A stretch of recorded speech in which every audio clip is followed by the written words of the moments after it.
Hello everyone. Slightly different format this time. So you may have seen my last video, which was talking about the bike setup and where the bags were on the bike and everything about the bike itself and sort of all my kit on the bike. But a lot of people wanted to know more specifics about the kit, as in what I took with me, where I put it in which individual bags and how that all worked. So I'm going to do my best to try and explain that for you in this sort of exploded format. We've got the front of the bike down there. You have to use your imaginations a little bit. We've got the front of the bike down there, so we've got the blue bag, which is on top of the front pannier rack. We've then got the front panniers, top tube bag, drinks bottles. We've got saddle bag. We've got big red kit bag that was on top of the rear rack. We've then got the rear panniers, and we've got the roll mat bag, which was on top of all that. We've also got most of the kit that I was generally wearing on most days. I'll talk about that in a minute. So I'm going to try and use a bit of camera wizardry and try and change this into everything unpacked, exploded format out on the floor for you to see. Ready? Ta-da! Okay, so it looks like a lot of kit because it is a lot of kit. Let's not forget I was cycle touring for 6 weeks in British winter. So that changed the parameters a little bit. Touring in winter and doing any travelling in winter, you've got to be prepared for pretty much everything. You can potentially have cold, wet, windy, snowy, rainy, haily, all sorts, sunny, warm, you can have absolutely everything. I think the lowest I had was about -9 or something, and I think the highest I had was about +14, +15, so big range. And yeah, there's so much kit. So I'll try and work through it fairly quick. I don't want this to be a mammoth video. I'll try and just kind of blitz through everything. Hopefully I get all the information. And if I miss something, if you see something I don't touch on, then just let me know in the comments and I'll try and explain what it is. And again, like I said with the last video, don't take this as an instructional video. This is just people who wanted to know what I took and how I pack things. So I've tried to sort of explain it as best I can. So yeah, don't necessarily see this as the best thing to do. I'm sure there's loads of cycle tourists out there who are watching this thinking like, what on earth is he doing? I had never done cycle touring before, no idea what I was doing. Done lots of trips and expeditions before, but never anything like this. So it really was kind of winging it as I went. So let's start at the front, right down the front.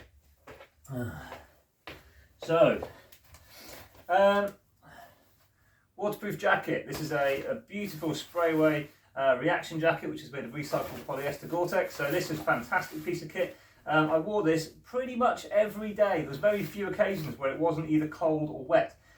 So I wore this most of the time. I reproofed it once at Christmas, and this held its own the whole way through, and I stayed dry. So sprayway, you guys are legends. Thank you. Up on top, in that big blue dry bag, we had a Mountain Equipment Nova 4 synthetic sleeping bag.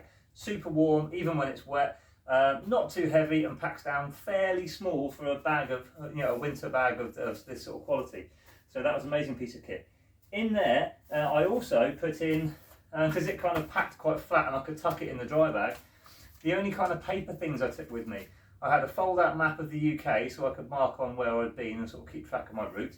And I had a little pack of Christmas cards and notes from home. I still need to do a post about that. Loads of people who were sort of friends from back home and family wrote down some notes for me to take out with me for when it got tough. And I read all of those and they were amazing. So having a bit of home with you, a bit of sort of comfort and notes and things from home, that was brilliant. Right, front two panniers. So this is the front left pannier, the one that's closest to the pavement. So this is the one that took the most abuse, but this is also the one that I used the most. This is the one that kept bashing into stuff. But it was kind of the safest one for me to be able to reach forward and reach into without leaning into the road. So in here, in the little front pocket part of it, I had just some bits and bobs, so some cable ties, little shovel and toilet paper, just in case. Never actually had to use those. Always managed to find somewhere. And a little bag of ties and elastic and straps and things. So this is just bits of string, bits of rope, a few little elastic cords and bungees, a few little bits and bobs just to tie things back together if you need it. Really useful that. I use that loads. Woolly hat, never go without it. In here, I'm sure you've seen it before in other videos, is my big sprayway synthetic sort of padded insulated jacket. on a winter trip, this is one of the most valuable pieces of kit. So instant warmth, and will still keep you warm when it's wet as well. And despite the size of it when it's on, it packs down really nice and small. So mega important, cannot recommend this enough. An insulated jacket that is warm enough to keep you warm in cold conditions. Packed in a dry bag just to keep it dry and secure. As I said, woolly hat. Sunglasses, massive thanks to Waterhaul. Sunglasses made out of recycled fishing nets, and the polarized, brilliant quality sunglasses. Those are amazing, thank you very much. A couple of pegs, so I can peg things onto like bits of the bike or bungee straps and things, so like socks and spare towel and things, you can get things dry while you're cycling on. They're useful. First aid kit, no explanation needed there. In this little dry bag is a variety of different gloves. I've got some Gore-Tex gloves, some insulated ones, some reflective ones for night time, some liner gloves, some silk liners.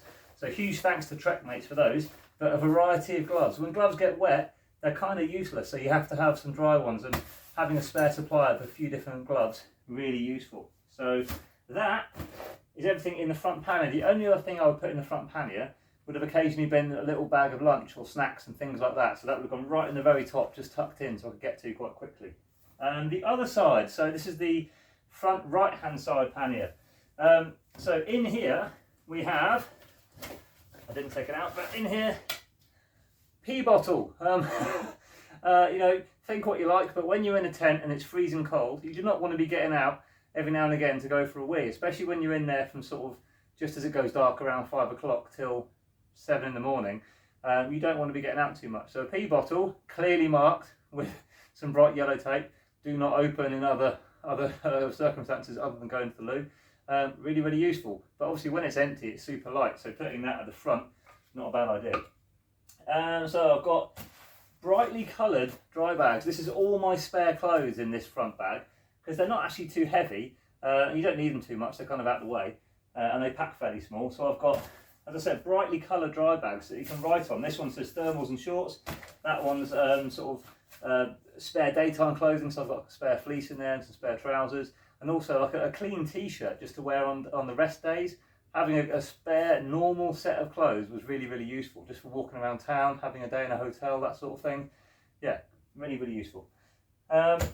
Also got some separate gloves, so I've got another little dry bag of hats and gloves and things, and this is like my non-cycling hats and gloves. So when I was in a tent and it was cold, this is what I'd be wearing instead of my cycling stuff that tended to get a little bit sort of sweaty and smelly. Little packable sports towel.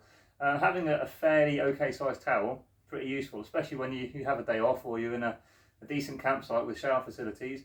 The only downside is you have to be mindful of when you're using it, and are you going to have sort of time to get it dry again. So I had to really keep track of what I was going to be doing the next day as to whether I had a dry towel or not.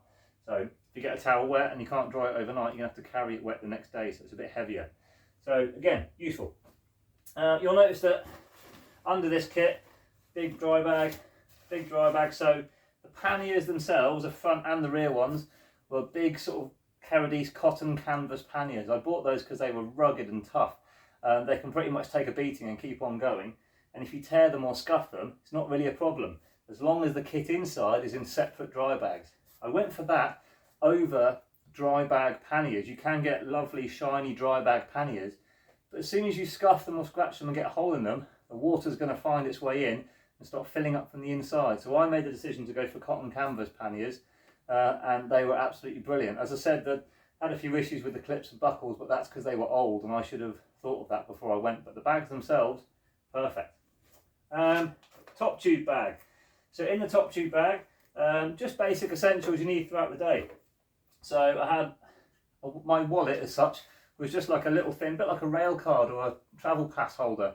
I didn't need much in the way of a wallet, just a credit card and some notes, and that was about it really, on some ID just in case. But that stayed up in there. Also had a pen knife in there, some charging cables, because that's where my charging pack might have been if I was using my my USB charger. Chamois cream and hand cream, because chamois cream, your bum takes a bit of a battering on a long bike ride, and your hands take, it's just brutal on your hands in cold weather. So Leaping Fish were an amazing supporter of mine who make natural skin balms, and their balms were incredible, so I had those to hand all the time. And also in this bag up here I would have my phone as well, so my phone would live in there so it could communicate to the Wahoo device, the GPS guide. And also it gave you sort of, if messages came through, that was quite useful to see it where it was. So that's kind of the front area. In the middle, as I said before, we had drinks bottle for water, or had some sort of sports sachets and things put in there, isotonic type things. That worked really well. And then we also had a thermal flask up as well to have hot drinks on the go. And then of course front and rear light. The front one was a bit of a spare. I had a dynamo front light. This was a bit of a spare light. This was my main rear light, and this worked perfectly the whole time. The rear light doesn't have to be anything special, as long as it's bright and reliable and will last the whole day. That's absolutely fine. Bungees and straps. So bungees were brilliant to make sure everything was attached to the bike and to sort of give you nice, easy, quick removal of stuff. But they do tend to bounce around a bit. So I also had some proper roof rack strap style tie downs to use as well. Seat bag, so the saddle bag. In here I had a couple of rolls of electrical tape, a multi-tool, some antibacterial hand wipes. Now I know these are not the most eco thing to use, but occasionally you just need to clean your hands, and sometimes, you know, a bit of hand sanitizer won't do it. So I had a pack of these. I think I used one pack. This is the second pack. I bought two. I used one, so that was 15 wipes. So it's not amazing having to throw away wipes, but sometimes, you know, if you've got to do a bike repair at the side of the road and your hands are covered in grease and slime and all sorts, and your gloves have, you know, your latex gloves are ripped or something like that, then you kind of have to clean your hands. So it's not ideal, but they do work. Obviously I took them to a bin and put them in a bin. But head torch, again, just like the lights, it's rechargeable. I didn't have anything apart from some Christmas fairy lights that took normal batteries. Everything I had was rechargeable and would either be charged up on a stop or would be charged up from the dynamo front light. So yeah, head torch was brilliant. And some all-weather lube. Thank you to Wet Rock and Ride and Hartlepool who recommended this. This is Juice Lube Chain Juice, wet conditions. This was brilliant stuff. Loved it. And once you put it on, it stayed there for ages. So that's kind of the front and the middle of the bike. Let's move down here. Apologies if I'm kind of rattling through this. There's a lot to cover. I don't want to have it split over too many videos. So we've got the left side rear pannier and the right side rear pannier and the top bag, the red bag on top of the bike. So this one here, this is the rear left pannier. This is kind of the important kit. I did have this the other way around, but that was the pannier that jumped off the bike when I went through a pothole, and it did have all this kit in it, so I swapped the kit over at some point after that, just in case. So in here this is essentially spares and repairs kit. So in here I've got all sorts. So I've got some spare inner tubes and sort of tyre repair stuff in there. I've also got my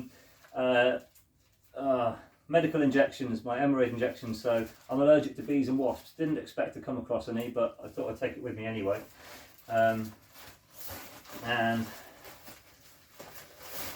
also got another bag here, and this is all full of just repair kit. So in here, as I said, are sort of inner tubes, gaffer tape, some more electrical tape, spare brake pads. There's also a spare set of brake and gear cables as well, in case I had a cable snap. So, and most of that stuff I didn't use, but if you didn't have it and you need it, you'd be pretty stuffed. So it was annoying having to carry it around, but I took it anyway. Also had a spare chain just in case of disasters. So took that with me and used it. I did end up using the spare quick links when I had a chain breakage, but I didn't have to replace the chain, thankfully. Got a bike lock in here for obvious reasons. I didn't take this with me in the first place. I bought this as I went. This is a Nick Wax boot proofer because I wore sort of lightweight walking boots. And I'll talk about that later. I'll put that there to remind me, but good thing about the walking boots, I'll talk about that later. Camping gas, stove, a little can of WD-40. I bought this on the way from a pound shop. WD-40, I would have used GT85, but it's just useful to clean stuff every now and again. And things get a bit seized or things. I'm not talking about like chain lube and stuff. This is just when bits and pieces get really grimy and nasty and you need to clean them out. Sometimes a little bit of WD or GT85 if you can get it, really useful. And having a teeny little can towards the end when I had really bad weather, that actually proved very useful. Hip flask full of Shackleton whiskey, thanks Shackleton. Couple of celebration moments. There was Christmas, there was New Year, there was just really, really tough days. And you know, you by yourself, you want to sort of keep yourself entertained sometimes. It's nice to be a grown-up every now and again. This is my repair kit. This is like a drinks bottle style tool bag. I think this was from Planet X online. This is really, really good stuff on that website. All fairly reasonably priced as well. But in here I just had some fairly basic stuff. I had some more lube. I had some a variety of different bolts and fixings for like the pannier racks and things like that. For spare stem bolts and other bits and pieces. Some more tyre repair stuff. Some what's it called? Storm Short to repair like waterproofs if they ripped. Also had some Allen keys, an adjustable spanner, various bike spanner size thing. What would you call it? Like a quite old-fashioned dumbbell style bike spanner. I use that quite a lot actually. It ends up being really useful. And your classic sort of bike multi-tool, so that has everything you need on it, including a chain breaker and tyre levers and stuff. So that was really useful. Use that loads. So yeah, toolkit. Don't leave home without it on a cycle tour. I'm sure there's other stuff I probably should have taken that I didn't. On that multi-tool is also spoke adjusting tool, so you can tension the spokes up. My spokes came loose quite a few times, so being able to tension them up without distorting the wheel every now and again, just to make sure they're snug, was really useful. Over the far side, so this is the rear right-hand pannier. Essentially it was food. So this was mostly food in this pannier. I don't know if you can see me up there. So quite simply split into 3 bags. We had lunch type stuff, breakfast stuff, and dinner stuff, and then snacks. And the snacks I had most of the time, human food bars, super tasty plant-based bars, all organic, and hard bar as well. 2 of my partners who make amazing quality nutrition bars that are super ethical and good for the environment as well. So yeah, hard bar and human food, go check those guys out. Also in the rear pannier I had a spare drinks bottle that I would have in there just in case. Some days when it was sort of quite long tough days, I'd make sure I had another bottle full of water ready to swap out with the blue one. In the rear bag with the food I also had my sort of wash kit. I'll talk about that in a minute. On top of the rear pannier, this is a tarp, a camouflage tarp. Doesn't have to be camo obviously, but just to cover the bike up at night, and if I needed to have a bit of emergency shelter. So if something bad happened, I could just whip this off the top of the rear pannier, chuck this over myself and the bike, and sort of keep myself out of the way and covered up. But this was brilliant, especially on places where I was wild camping. I wasn't too sure about the environment. I would cover the bike up and wrap it up to make sure it was A, protected from the elements, and B, sort of out of sight and a bit covered up for security. So tarpaulin, really useful. Let's come down here a little bit. Okay. So I mentioned about the wash kit. I know this might look big, but this is multiple things. So that's my actual wash kit, which is quite small. I mean, I know you probably could take less, but you want to be clean every now and again. Personally, I took a little deodorant thing. I don't really like these little plastic deodorants. I prefer it to be, sort of something a bit more recyclable. But I had one of these lying around at home that was full, so I don't really use them much. So took this with me to make sure I smell nice. And regular soap in a soap tin. And thanks Roz Arthur. This is a ancient sort of soap tin that I picked up from someone locally, so that was brilliant. Toothbrush, toothpaste, that kind of stuff, and a little mirror just to keep an eye on yourself. So yep, that was really useful. But I also had in here my sort of medical kit. So creams and balms and things, Sudocrem and some tea tree oil, some sort of moisturising cream for your skin because your face gets absolutely battered out there. Some tiger balm, stuff like that. Medical bits, some pills and potions. So this was like joint care tablets and some ibuprofen and some turmeric to look after my joints and things because they were falling apart. And the only other thing I had in here, some Voltarol to rub on my knees to make sure they kept working, which they didn't sometimes. And I had some sanitizer spray, some antibacterial sanitizer spray. So when I was wild camping, it was quite hard to keep your cycling shorts and things clean. So doing a bit of a clean with some, just using soap and water, so you can actually dry them out, but then using some sanitizer spray to make sure you kept everything just nice and clean. You don't want to get infections and things like that, especially where your cycling shorts go. So looking after yourself and keeping healthy was really, really important. So yeah, sanitizer spray was good. So that was the sort of wash kit and not first aid, but kind of self-care bag. The big red top bag. So this is the bag that was on top of the rear panniers. So in here, it was all my nighttime stuff. So this is my nighttime clothes in this bag. So this had some lovely Sprayway Cortex fleecy thermals. These are absolutely lovely. Super warm at night. I also had a little inflatable Trekmates pillow. I've never really been one for inflatable pillows, but they sent me this and I was a bit dubious when I noticed it. It was absolutely brilliant. It's quite stretchy and it packs down tiny and it was mega comfy and it tucks inside the hood of your sleeping bag. So yeah, a little Trekmates Air Light pillow. Highly recommend that. I also had, are they in here? Oh, they're in here somewhere. Oh, actually, they might be in my sleeping bag. I think they're in my sleeping bag. I've got some little Montane fireball booties, these little kind of insulated socks, if you like, to keep your feet warm in the tent. They were amazing. So yeah, that's in 2 dry bags to make sure that's ultra dry. So that is my nighttime kit, clothes to wear at nighttime.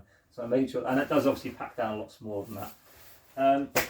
Also in the rear bag was my tent, and that's in 2 dry bags. The tent gets absolutely soaking wet. So you want to make sure you're not transferring any of the moisture from that to your other kit, because this is the stuff that sort of ends up being outside of you. So I wanted to make sure that was nice and sort of rolled away but dry and tucked away. Also in this bag had a insulated mattress. You might know it better as a Thermarest, but this is made by Jobsworth. That was from Planet X. That was really cheap. I think that was about £16. That was super cheap, and that's been brilliant. So full size, full length insulated mattress, brilliant. Can't recommend that enough. That was a great piece of kit and super cheap. And then we've got this thing. This packs down really nice and small. This is a Snugpack Arctic mat, which is basically a flat layer of like sleeping bag that you just roll over your insulated mattress, and it gives you that sort of insulated bed to lie on. So when it was really, really cold, I used that, and that was awesome. That really, really did keep me warm. So yeah, very impressed by that. I hadn't come across those before. Somebody recommended it to me, and I have to admit it was brilliant. So that's the big red bag on top. Moving back from that, so on top of that bag was the roll mat bag. Now this obviously has a roll mat in it. You all know what roll mat is, hopefully. But inside that roll mat, that was like a tunnel, and I could put kit inside there. So that was super useful. So I had a waterproof helmet cover. It looks a bit like a shower cap. I called this my funky shower cap. This was great for keeping the wind off. It's quite tight though. The elastic around the top is quite tight. I know it looks a bit silly when it's on, but if it keeps your head dry, who cares? But as I said, the elastic was quite tight, so that would sort of squeeze around my head and actually gave me quite a sore head after a while. So I didn't particularly like wearing this. And it also leaked. Eventually, this leaked. So I think these are good. They have their merit, but this one maybe wasn't the best out there. I won't say who it's made by, but a popular brand. But yeah, it leaked eventually. I don't know why, but it did. Also in this bag, I had this. Now this is the sort of carry bag, if you like, that my helmet came in. But it's just a drawstring bag, like a kit bag. But I used this whenever I went shopping. So this was my sort of bag for life, if you like. And it was, it packs down really, really small, super handy. If you've got to nip into the shops and get a few bits and pieces, or if you're going into town, you want to take a few bits from your bike for security, like your wallet or your top tube bag or other bits and pieces. You want to take a waterproof with you. A little handy bag that stuffs down tiny. This weighs nothing. That was really useful. So that was great. That. Also had some rubber gloves in here. Again, these are sort of really tough industrial type rubber gloves, but brilliant for when you're packing the wet kit away, maybe when you're working on the bike. When you're packing your tent away on a cold, wet day, you don't want to be getting your gloves soaking wet before you start out. So these were great. I could wear these with some thin liner gloves inside while I was packing all the kit away in the morning. Just shake them off, they're dry, pack them away in the roll mat, and they're done. Also, as I mentioned before, I had a little mini towel, like a bit of a sports flannel if you like, and use that to dry down kit. I would wipe down the inside of the tent and wring this out before I packed it away. I'd also wipe off the handlebars and things to make sure they were nice and clean and dry so I didn't get my hands too wet when I set off. So that was useful. Spare drinks bottle. Wet Rock and Ride in Hartlepool gave me the drinks bottle. I didn't actually end up using it, but I will do from now on. But I wanted to make sure I kept it. I ended up using this as storage. So I actually would put bits and pieces in there and carry things with me. So I put snacks and things in there to keep them out of the way. The other thing I had is a tennis ball. So the amazing physios in Hartlepool gave me this to sort of use as a bit of a medicine, not a medicine ball, like a, don't know what you call it, like a medical ball to kind of like roll on your muscles and things to make sure your leg muscles kept supple and sort of didn't seize up. So I did use that from time to time, so that was really useful. Anything else? I think for the main kit bags, that was it actually. Oh, one more thing. In this bag was what I call my charge pack. Probably one of the heaviest things I took with me.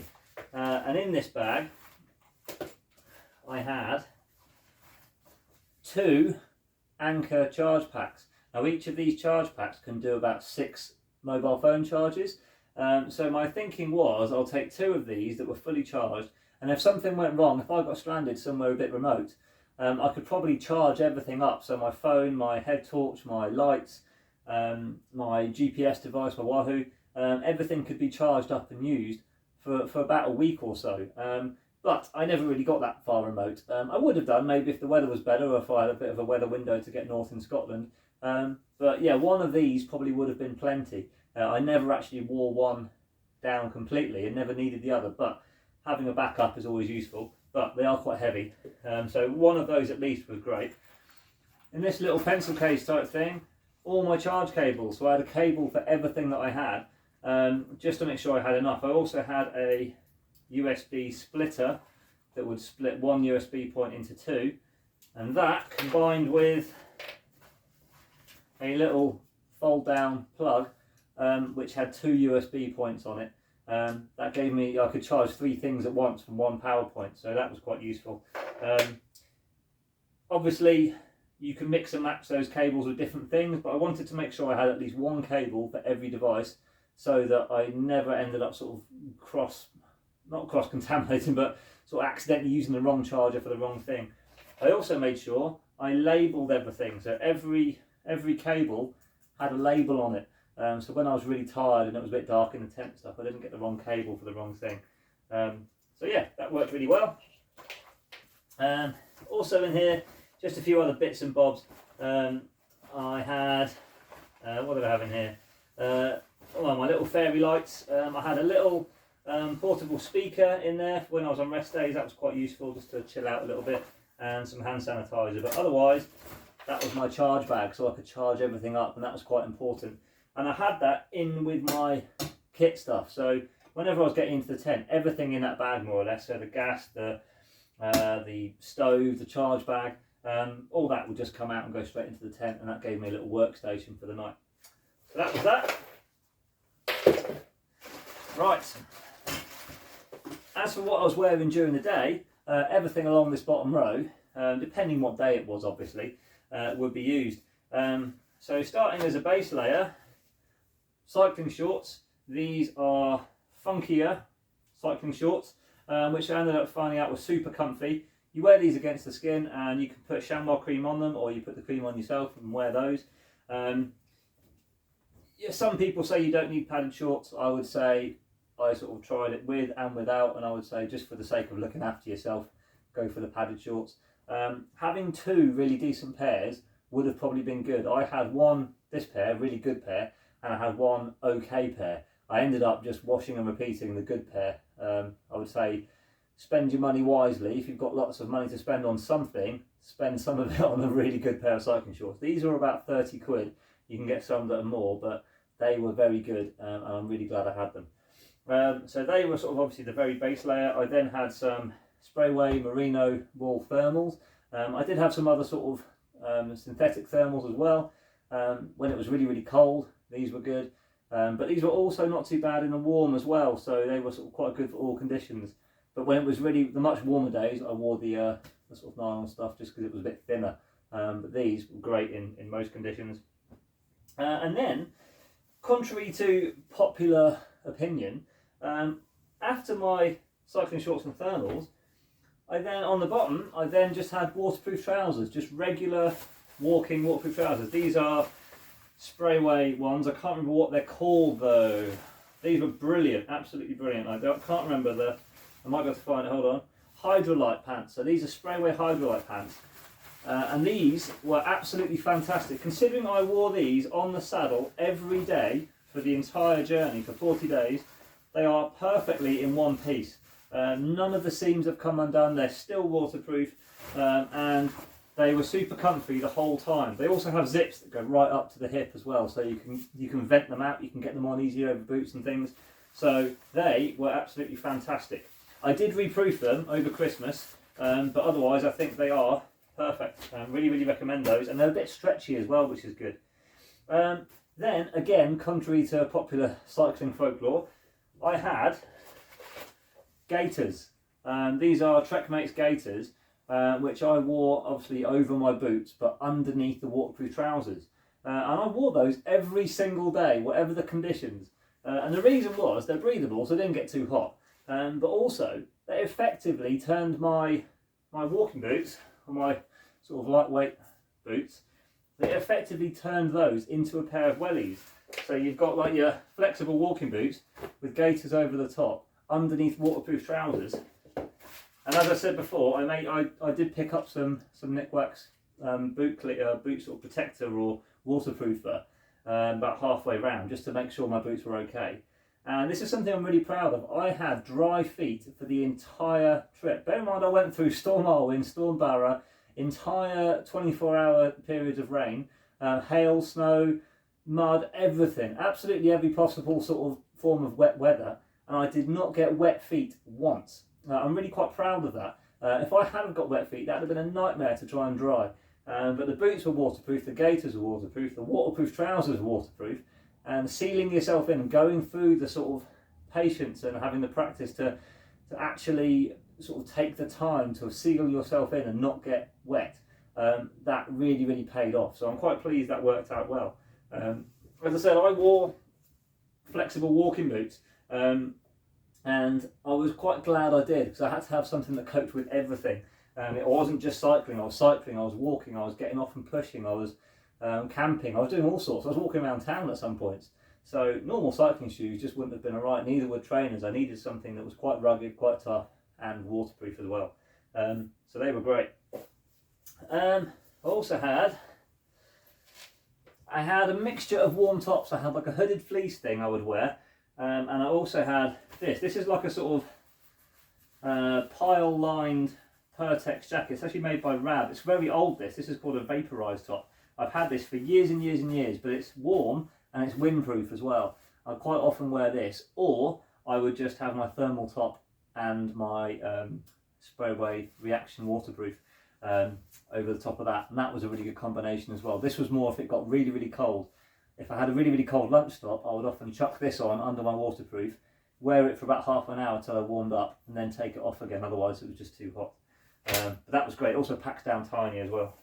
On top of those, my high-vis jacket. Massive thanks to Goyles of Maidenhead for providing this, and for printing it, obviously. High-vis jacket. In some of the traffic I was in, on some of the A roads, I would not have wanted to be anywhere near some of those roads without decent lights and high-vis on top. There were some very scary moments, some very big trucks getting really, really close to me, so that was absolutely vital. Gloves. Trekmates provided me with some amazing gloves, and a wide variety of them. Their Friction GTX, so Friction Gore-Tex gloves, didn't leak once. They soaked up water on the outside, but they never ever leaked water in, so I had dry hands, and I have never before managed to find a pair of gloves that stayed dry. So Trekmates, top work, well done. Said before, helmet. This one is made by Headcase, and it's brilliant because it can squash down a little bit and it's moldable. So I definitely recommend Headcase helmets. They're super comfortable, very sort of, they actually keep you warm because they're kind of more of a padding than a hard case helmet. But just the fact that you can drop them by accident, or you can knock them into something, you don't have to worry about whether you've permanently damaged it. So yeah, stress-free helmet for life, really good. So the only other piece of kit I had with me would be the mobile phone that is filming you now, or filming me rather. And I used that for everything. That was my navigation, that was my my communication obviously with everyone, that was my emails, that was my doing my blogs in the evening, updating the website, updating any of the social media. It was also in some cases you could use it to pay for things. So it was an absolutely vital piece of kit that I had all the time with me, and I made sure I got one that was waterproof and that had sort of decent protection on it, so a decent case and a decent screen cover, and a really big data package. I never wanted to have to worry about whether I had enough data or not. So so yeah, I would say if you are doing a long cycle tour, then figure out your mobile phone beforehand and make sure it's something you can rely on, something that's not going to worry if you drop it. It's not going to be mega expensive, but also is going to work through everything and is going to be sort of quite tough and waterproof even without a case on, and never have to worry about whether you've got enough internet to use maps or whatever to get yourself home. So I think that's it. I can't think of anything else I took with me that is not here. Oh, other than a watch. Just having access to the timers available. I was incredibly fortunate to be supported by Marlow Watch Company, so they provided a watch for me. And this is a field watch, so this is a analog standard face watch. It just tells the time and the date, and obviously it does those things perfectly, but I didn't end up needing anything more than that. I didn't need a GPS tracker watch. I didn't need a all singing, all dancing digital watch. I didn't need to check my physical performance throughout the whole time. I didn't need to know my altitude. Most of that was on the Wahoo device, so it left me free to have just a basic standard watch that was brilliant.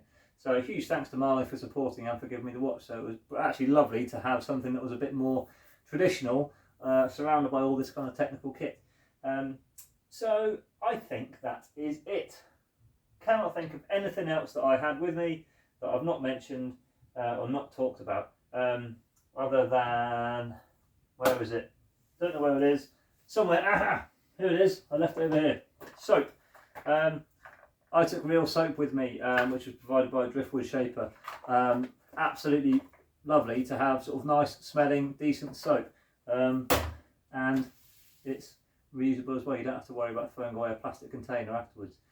So yeah, looking after the environment on the way. I think that's everything. Surely nothing else to think about? No, that's it. As always, any questions on anything I've tried to explain, hopefully I've got it all in there. Any questions, just let me know, and I will more than happily give you information. Otherwise, take care folks, and I'll see you soon. Bye.